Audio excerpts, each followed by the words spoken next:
Hello everyone, आप सभी का फिर से स्वागत है हमारे YouTube channel Shankarnath education point पर। दोस्तों, एक और लेटेस्ट इन्फॉर्मेशन लेकर इस वीडियो में मैं आपके सामने हूं। जानेंगे दोस्तों, इसमें हरियाणा पुलिस में महिलाओं से संबंधित जो पद बढ़ाने पर विचार किया गया है उनकी संख्या के बढ़ोतरी की बात बताई गई है। जानेंगे इस वीडियो में पूरी डिटेल। यदि आप चैनल पर पहली बार आए हैं तो चैनल को सब्सक्राइब करिएगा, बेल आइकन ज़रूर दबाइएगा ताकि आने वाली हर लेटेस्ट वीडियो का नोटिफिकेशन आपके पास सबसे पहले पहुंचे। व्हाट्सएप ग्रुप और टेलीग्राम चैनल को ज़रूर ज्वाइन कीजिएगा, लिंक डिस्क्रिप्शन बॉक्स में मिल जाएगा। चलिए अब जान लेते हैं जो इन्फॉर्मेशन है वो। पुलिस में महिलाओं की संख्या बढ़ा 15% करेंगे मनोहर लाल। जी हाँ दोस्तों, देखिए कुछ दिन पहले दोस्तों मनोहर लाल ने कैथल में रैली की थी। वहाँ पर उन्होंने बताई थी कि भी जो अमृत संकल्प रैली में मुख्यमंत्री ने दावा किया कि कुछ लोग खराब कर रहे हैं सरकार की छवि, लेकिन मनोहर लाल जो है नहीं होने देंगे। तो जो पुलिस में दोस्तों, हरियाणा पुलिस में जैसे भर्ती होती है महिलाओं की, फीमेल कांस्टेबल की, तो वो दोस्तों अब 15% करने पर विचार किया जा रहा है। पहले 10% भर्ती करते थे, अब उनकी संख्या बढ़ाकर 15% कर दी जाएगी। यानी कि अगर 100 पुलिस में भर्ती होते हैं तो उनमें 85 मेल होंगे और जो 15 है वो फीमेल होंगे। दोस्तों, इस तरीके की जो है ना पुलिस प्रणाली रहेगी अब। तो 15% बढ़ाकर अब कोटा किया जाएगा भी महिलाओं का। मुख्यमंत्री मनोहर लाल ने कहा कि हरियाणा पुलिस में अब महिलाओं की संख्या 6% से बढ़कर 10% कर दी गई थी, मगर अब इसे बढ़ाकर 15% किया जाएगा। दोस्तों, जो पिछली भर्तियाँ चल रही थी 2-3 भर्ती, उनमें 10% आपका रहा था महिलाओं के लिए रिजर्वेशन, अब 15% कर दिया गया है। अगली जो भर्तियाँ आएंगी उनमें 15% हो जाएगा। यहाँ शुक्रवार को अमृत संकल्प रैली हुई थी दोस्तों कुरुक्षेत्र, माफ़ कीजिएगा, कैथल में।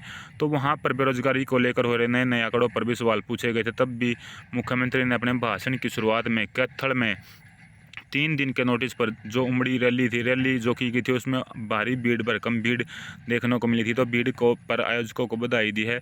इसके बाद उन्होंने कहा कि वर्ष 2014 में पहले हरियाणा में जातिगत गणना का दौर था। उन्होंने संकल्प किया कि इस छवि को कैसे बदला जाए। प्रधानमंत्री नरेंद्र मोदी की प्रेरणा से काम शुरू किया और सफलता मिल रही है। पिछले 8 साल में 6 लाख लोगों को प्राइवेट सेक्टर में रोजगार दिया गया है। और सीएम ने कहा कि कुछ लोग दिन रात बेरोजगारी के झूठे आंकड़े प्रस्तुत करते रहते हैं। 15 से 19 साल तक के युवाओं को भी बेरोजगार गिन रहे हैं, जबकि सरकार 18 साल तक के युवाओं को शिक्षा देने के लिए संकल्पबद्ध है। अग्निवीर योजना में कहा गया कि 4 साल के बाद वे क्या करेंगे। उन्होंने हरियाणा में अग्निवीर योजना का कार्यकाल पूरा करने वाले के बाद आने वाले युवाओं को नौकरी देने की गारंटी दी है। हरियाणा में रोजगार, शिक्षा, स्वास्थ्य पर काम जो ना भी किया है सरकार ने। सीएम ने जनता का किया अभिनंदन। मुख्यमंत्री मनोहर लाल ने जनता का अभिनंदन करते हुए कहा कि बेहद सुखद अनुभव है कि 3 दिन में दोस्तों इतनी बड़ी रैली को जो है ना अंजाम दिया गया। सक्सेसफुल रैली जो है ना बीजेपी की तरफ से ये रही। उन्होंने 2014 में प्रधानमंत्री नरेंद्र मोदी का आशीर्वाद उन्हें प्राप्त है उनका, क्योंकि देखिए दोस्तों दूसरा कार्यकाल लगातार उनका चल रहा है, उसमें भी जो है ना प्रधानमंत्री नरेंद्र मोदी की तरह ही वो काम कर रहे हैं। युवाओं को रोजगार देने के लिए कौशल बढ़ाने पर जोर दिया जा रहा है। भ्रष्टाचार खात्मा, चाहे कोई भी हो, आम अधिकारी हो या और भी आम आदमी हो, तो दोस्तों उन पर जो है समान रूप से कार्रवाई जो है ना उनको कर रहे हैं। भ्रष्टाचार का काल मनोहर लाल। तो दोस्तों देखिए, अपने आप खुद को ही उपाधि दी है सीएम मनोहर लाल ने, भ्रष्टाचार का काल। सीएम मनोहर लाल ने कहा कि पूरे प्रदेश में ऑनलाइन सेवा दी जा रही है, पारदर्शिता पर काम किया जा रहा है। मुख्यमंत्री ने खुद को भ्रष्टाचार का काल बताते हुए कहा कि आज एक कहावत है कि भ्रष्टाचार का काल मनोहर लाल। सीएम ने किसानों के सक्षम युवाओं परिवार पहचान पत्र योजना में किए जा रहे कार्यों की जानकारी भाजपा अध्यक्ष के सामने रखी। उन्होंने यह भी कहा कि आज हरियाणा में सीएम, मंत्री, सांसद, विधायक आवास पर लोगों की भीड़ नहीं जुटती, जिसका कारण है आज हर व्यक्ति को घर बैठे योजनाओं का लाभ मिल रहा है।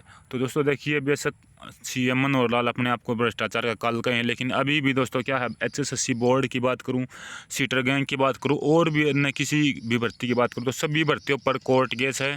सीटर फंस रहे हैं दोस्तों, और बहुत सारे आपसे भी जानते हैं एग्ज़ाम भी कैंसिल हुए हैं, लीक हो रहे हैं, आउट हो रहे हैं। तो कब तक ये खेल चलेगा। मैं भी मुख्यमंत्री जो मनोहर लाल हैं उन्हीं के सामने ये जो है ना दोस्तों ये वीडियो मैं कह रहा हूँ कितनी शेयर कर दो कि भाई देखिए कहाँ तक वे भी भ्रष्टाचार को संभालेंगे। इतने बड़े डिपार्टमेंट में, इतने उसमें सिस्टम में दोस्तों कहीं ना कहीं चूक तो होती है, और उस चूक का फ़ायदा फिर दोस्तों क्या है, बहुत सारे व्यक्ति उठा लेते हैं और बहुत सारे उस चूक में जो है फंस जाते हैं। तो देखिए, हरियाणा में अगर भ्रष्टाचार और बेरोजगारी को ख़त्म करना तो पहले तो दोस्तों क्या है कि लोगों को रोज़गार देना पड़ेगा, चाहे प्राइवेट क्षेत्र में या गवर्नमेंट क्षेत्र में, और साफ़ नीयत के साथ भर्ती करनी पड़ेगी। दोस्तों भर्तियाँ हो रही हैं, मैं ये नहीं मना करता, लेकिन साफ़ नीयत के साथ करनी पड़ेंगी। अभी भी दोस्तों जो है ना बहुत भ्रष्टाचार जो है अपने हरियाणा में फैला हुआ है अभी। तो ये देखिए, जो मुख्यमंत्री लाल ने घोषणाएं की हैं, वादे कर रहे हैं, कुछ हद तक तो ये वादे सही है, उनके सही सच्चे साबित हो रहे हैं, भर्तियाँ भी की हैं, अच्छे तरीके से हुए भी हैं, मेरिट वाले विद्यार्थी भी लगे हैं। लेकिन अब तक दोस्तों खुद उनके ही देखिए, उनके ही सरकार के आदमी, डिपार्टमेंट के आदमी, बोर्ड के आदमियों के अगर लगातार नाम आ रहे हैं, धोखाधड़ी के केस आ रहे हैं, लगभग 50-50 लाख रुपए लेकर इधर से उधर भर्तियों में दोस्तों खरीद फरोख्त हो रही है, तो कहाँ का भ्रष्टाचार मिटा दोस्तों। तो मुख्यमंत्री मनोहर लाल जो है ना ठीक काम कर रहे हैं, लेकिन दोस्तों क्या है कि भी उनको और ज़्यादा पारदर्शिता लाने के लिए सिस्टम में कहीं ना कहीं बदलाव करना होगा। तो ये इन्फॉर्मेशन थी दोस्तों कि भी 15% महिलाओं के अब पद किए जाएंगे नई हरियाणा पुलिस की जो भर्तियां आगे आएंगी उनमें। तो जिन भी जो महिलाएं कैंडिडेट है, फीमेल कैंडिडेट है, जो आगे अपनी हरियाणा पुलिस की तैयारी कर रहे हैं, तो उनके लिए क्या अब और मौके बढ़ेंगे अभी नई पोस्ट, क्योंकि देखिए अब 1000 पोस्ट आती थी, तो अब शायद 1500 पोस्ट आ जाएँ इस तरीके से। और साथ के साथ आपसे भी जानते हैं कि भी अब की बार तो ये